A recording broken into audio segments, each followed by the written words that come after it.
Hey guys, it's 9th of January, Saturday. I'm removing this little airflow deal. As you see, I already took it off this side. It looked just like that one. That was because there was like I said, there was a choke shaft through here with a big butterfly on it.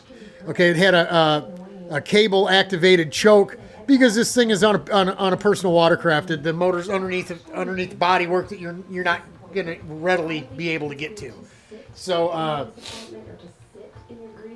this is for the primer ball. The primer ball thing would fill up here. You'd actually be able to squeeze that from somewhere remotely on the watercraft, shoot some stuff in there, have a little flap around. We took all that stuff off when we started running these on our Hondas. Why am I grinding this stuff down? I want to remove it, and we're going to polish the whole inside of this thing, mirror polish this whole thing with all these little buffing things in here. We got all the different sizes of them and shapes of them in there.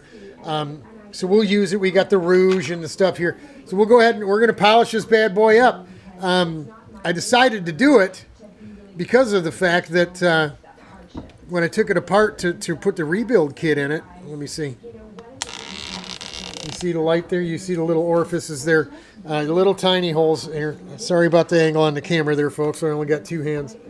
Right, you see those little holes there. All that stuff's going to get filled with compound when we're buffing this thing out. I mean, those probably won't because we won't be back there on that machine surface. But everything from the butterfly forward.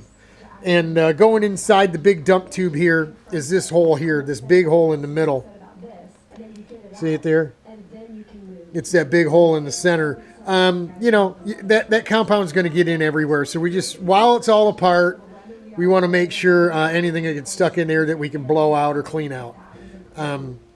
Figure, what the heck, if we're going to give this thing a try, let's give it a good, honest try, right? And make it as good as we possibly can.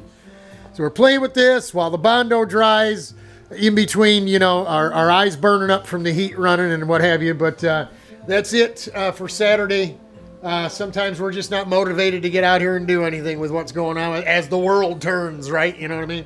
Hopefully it'll turn right side up pretty soon and we can just get back to doing what we do and not really worrying about it. But I think God's got a reason for all this. I really do. And I think it's going to show its ugly face here soon. Hang in there. I'm praying for you. God bless you. Godspeed. Until then, we're going to try to make what we got faster. Hang in there, y'all. We're praying for you.